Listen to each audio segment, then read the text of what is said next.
Okay, now this is how to set up the LAB500. Please make sure when you order new labels that they should have a minimum core diameter of 3 centimeters. All right.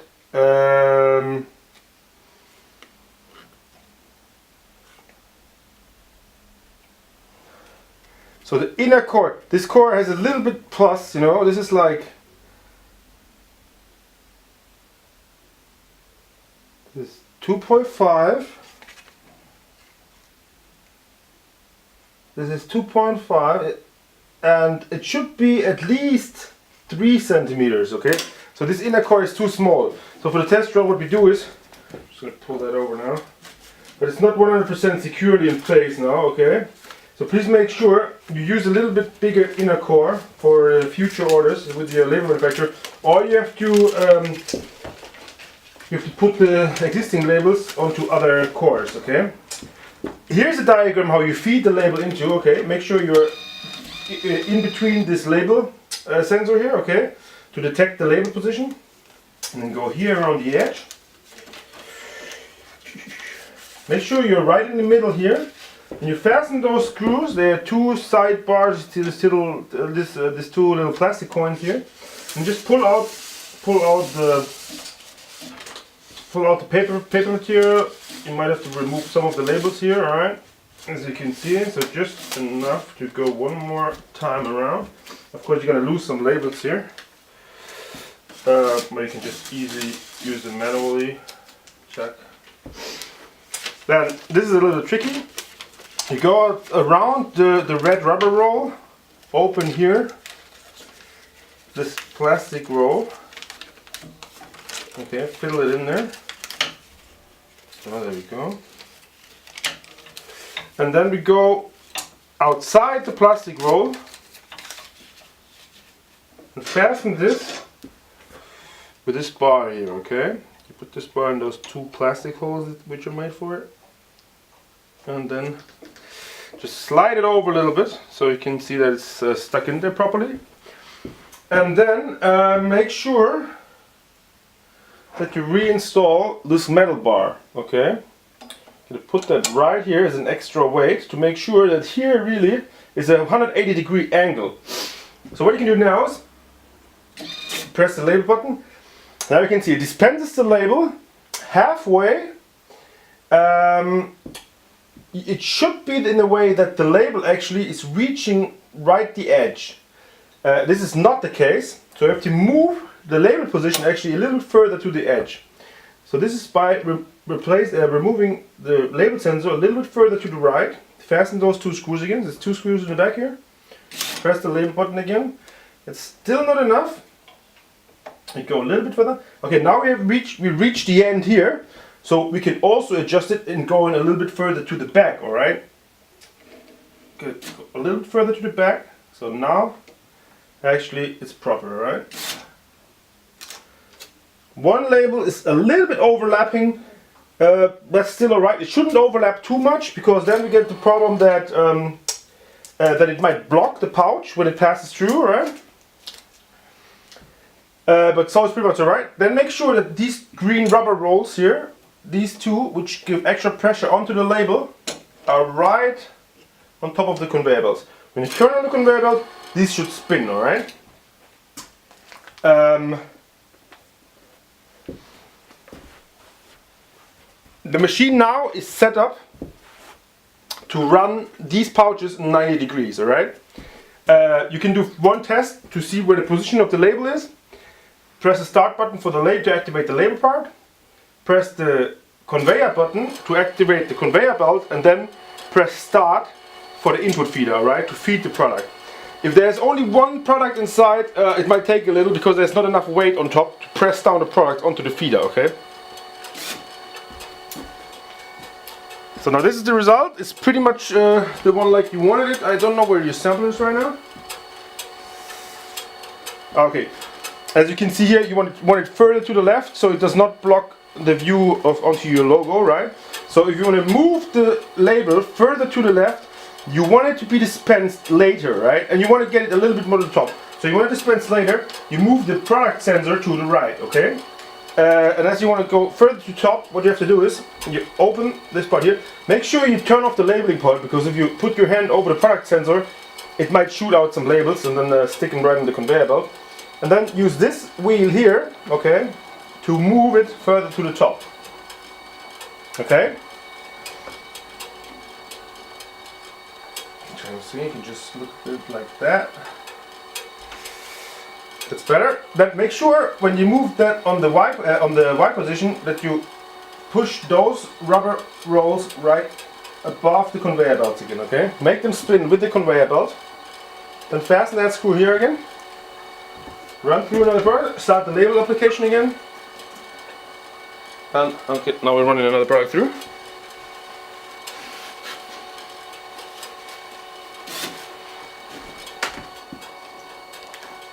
Okay, you move the label now to the top and to the left, okay?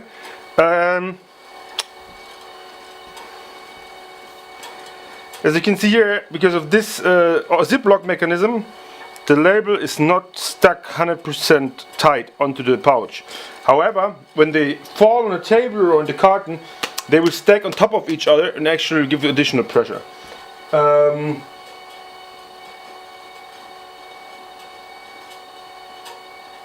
The other option you have is... No, sorry, that's exactly what I meant. You should not put something over the product sensor if no products run through, okay? Otherwise, you end up in a mess and will dispense labels onto the conveyor belt, okay? Now I'm just going to show you what not to do, right?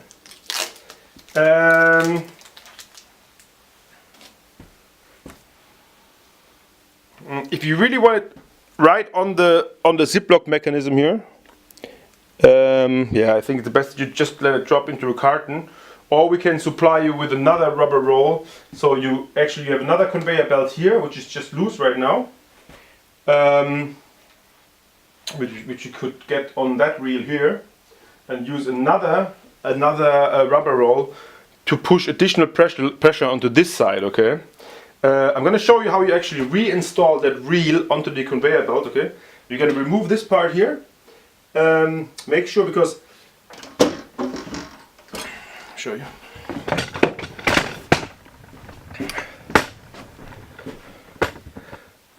Make sure when you remove the input hopper, here is a connection which connects the automation with the LAB500. So if the LAB500 is interrupting, the input feeder will stop as well. Otherwise, it would keep pushing products onto the machine while the machine has some kind of an error. Okay, so this will cause an additional jam, and you have to remove all the products in between. So you can see here are just two pins where you can just hang into the input feeder. Okay. Now what I'm going to show you, we're going to get that ribbon back on track. This one, okay. It's just loose in there right now. Open that. When you want to get that back on the reel, alright, just hang it in there, and then turn on the conveyor belt, use your finger and just move it over there, so it uses the force of the motor. Actually they're quite tight, otherwise they're quite easy to put back on there. So now you could, if you use the products this way, okay, you can put one extra roll here. You can just remove this part, just open that screw, move that out, put an extra roll here, apply additional pressure onto the label right above the ZipLock mechanism, okay? So that's quite easy to do.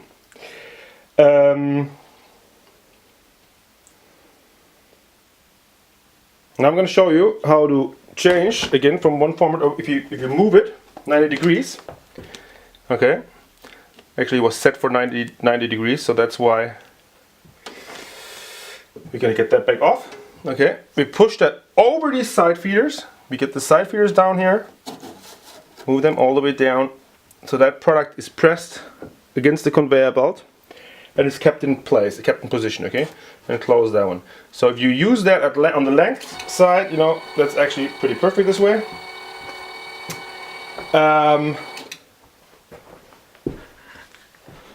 Now back to the input feeder. We're gonna leave that, right now we leave that open. There's two screws, one on each side. These, you open those on each side, okay? And you can just open them very easily. Okay. Okay, that's quite simple. So that's what it is. It's several ribbons which will feed the product onto the conveyor belt. Okay. We want the ribbons to cover pretty much the whole product, but we have to remove the extended ribbon now on the top. Okay. This is the ribbon position we use when we use them 90 degrees. Okay. We leave here some space of 2 ribbon gaps, so actually the ZipLock mechanism can sink in there. Okay, that is the perfect setting. Have 5 in the middle for the core, 1 on the top above the ZipLock mechanism, and then 2 spread here with 1 gap in between. So actually there's some pressure. It's going to pull out the product, and the product is the weight is completely correctly distributed all over those ribbons. Right? Since we now turn it 90 degrees, we need less space to cover. So we remove these 2 ribbons here on the left hand side, which actually connect the motor which is in the socket with this bar, right? With this roll. Then you just can go back and forth, remove those plastic ribbons, remove that 1 ribbon in that case. You only need to remove that 1. Okay, it's quite simple. Make sure, this is what happens to me like all the time. Now I close the machine, I want to set it up, I start the input feeder motor and nothing happens. Of course, you got to get these 2 ribbons here. Got to get it back on, right? Just make sure you don't forget those ribbons on the left hand side. And connect them again. Okay, then you close it. Put the first product in. Get the sidebars from the input feeder. You have 2 screws like this. 1 controls 1 wall. Now we're just gonna adjust the upper wall in that case.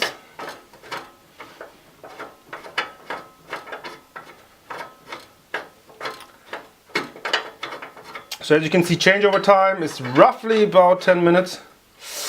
You want those side walls to keep the product in place. You don't want them to be too tight to block the product from entering the conveyor belt. Okay, and when you move those side walls back and forth, make sure you don't damage those ribbons. All right. Sure. Let me show.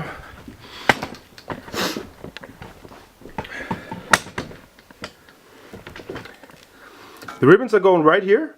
This is the 1 ribbon we removed now all the way to the left.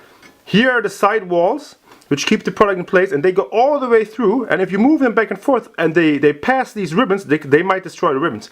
So if you want to get rid of some ribbons, move them all the way to the left or all the way to the right, so they will not be interfering with the side walls, right? They should not be on the same position. You cannot lower the top of the input feeder all the way down if these sidebars are right on the same position like the ribbons, okay? So the inside ribbons should be within these side walls, the outside ribbons should be outside that area, okay? Completely outside that area. So then you put the first product in there, okay? Now I want to see if the side walls and everything is alright. You start the conveyor belt. You see whether the product is fed into that area, okay? Okay, it's not perfect. Actually, it moved out here a little bit. That means we make this part here a little bit tighter, alright? Just make it a little bit tighter, so it cannot jump over it, alright? What can happen here is some rubber rolls, which if there's 2 products dispensed, pulls off the upper products. But this could result in the product being bending up and trying to jump over these sideboards, alright? That's why we need to have them in proper position, okay? Let's see again. Feed it right in there. It's much better. Okay, and then we're good to go. Shut that off again. Take a stack, put them in there.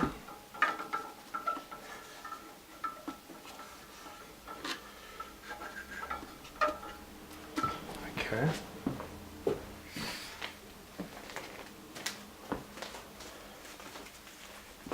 Make sure that the ZipLock is always on the left side, okay? They should all show in the right direction. When you feed them in the input hopper, they should all be properly aligned. The edge should go all the way to the input feeder, right? Okay. Otherwise automation can be difficult. If they're not all the same, it's hard to handle, right? Then start the labeling part again, and okay, of course you have to lower the slide here. Label dispenser.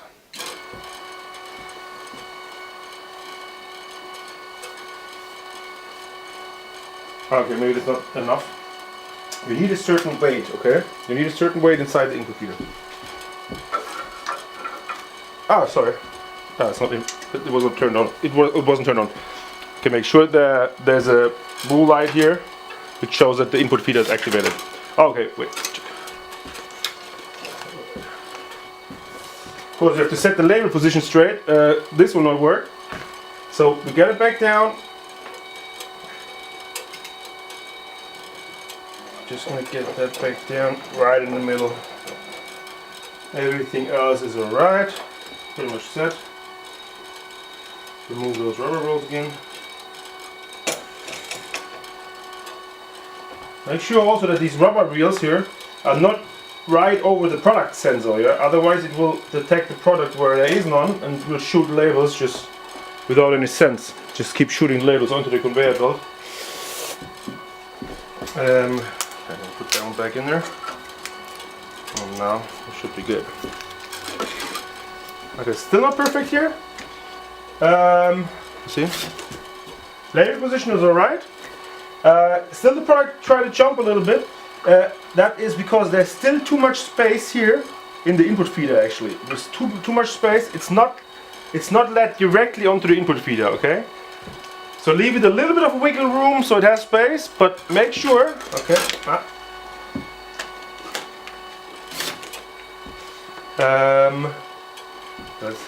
To adjust the machine, okay, it's best to really have just one product in there and see what's going on. Okay.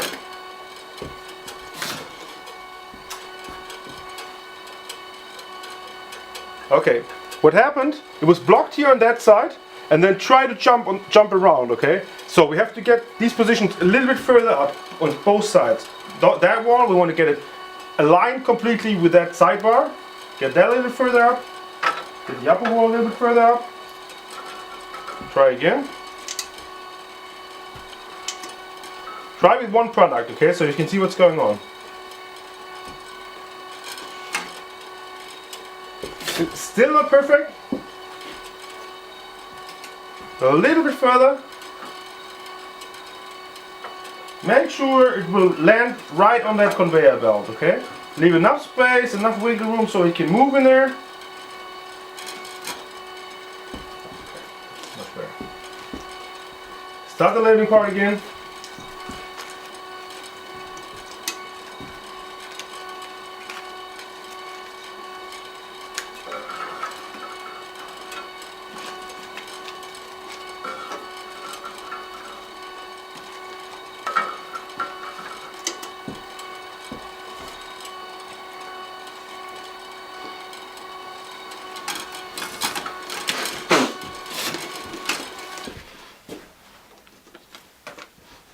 Okay, that was definitely wrong. I mean, the problem is now some of them have actually a lot of labels and some don't.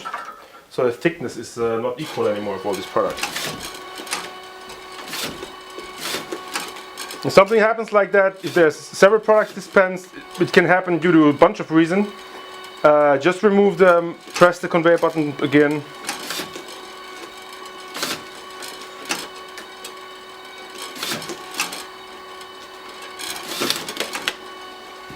Okay, no, that is actually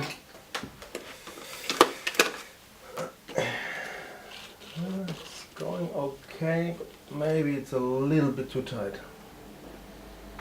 Okay. And also, if there's two products dispensed, okay, you can regulate here the speed belt on the left hand side, because when it pulls out the product faster, they're separated faster. If there's still two products dispensed, you can also regulate it on the speed belt here, okay? on the input feeder. So you can regulate those separately. However, if you change the speed belt, there's also a second button here which can control the label speed. Let's say the label is dispensed very fast, but the product is smoothly moving below the label dispensing part. The label might crumble on top, not crumble. It might bend. Okay, it might get wrinkled. So make sure the conveyor belt speed is in line with the labeling speed. Okay. Just remove those two. All right, zack. Turn that back on. As you can see now, the speed of the LAB500 is much faster. So therefore,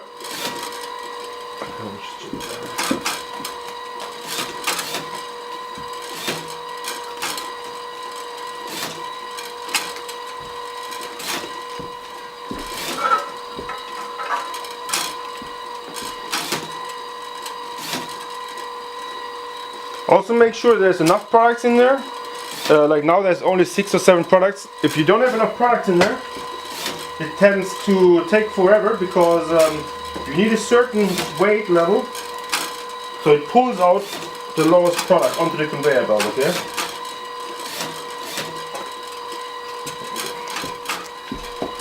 You can just continuously load the machine during operation. It's not a problem at all.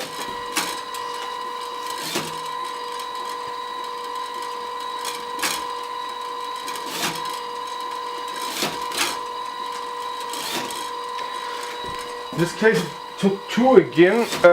You might want to, in that case, if that happens too often, you might want to open these 2 screws here and lower the separation part. Okay, now they were actually there was one with the ZipLock side showing on the right hand side. Okay, make sure all the ZipLocks are showing to the left.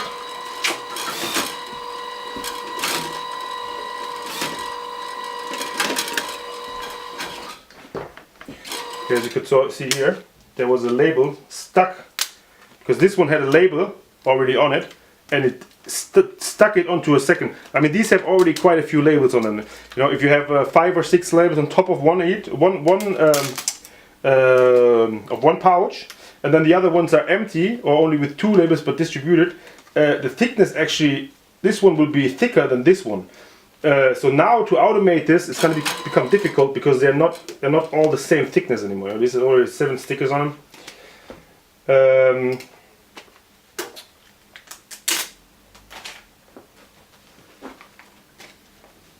So the problems I've shown now, you know, that sometimes it dispenses 2 or they stick together.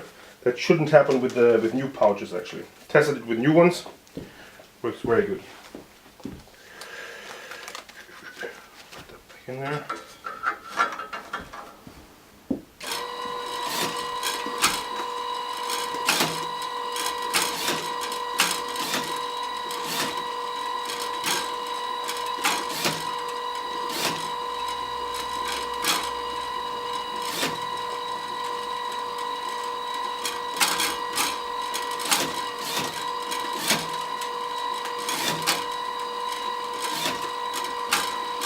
So now you know how to change it back and forth from one format to another.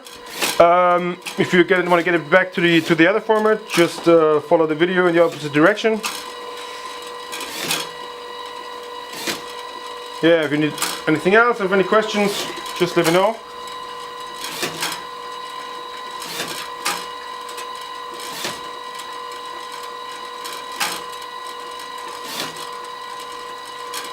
Yeah, now actually it dispensed all the products. It could be if there are 2 or 3 products remaining in the input feeder, that it might shut down because there's not enough weight. But in this case, it worked perfectly. Thank you!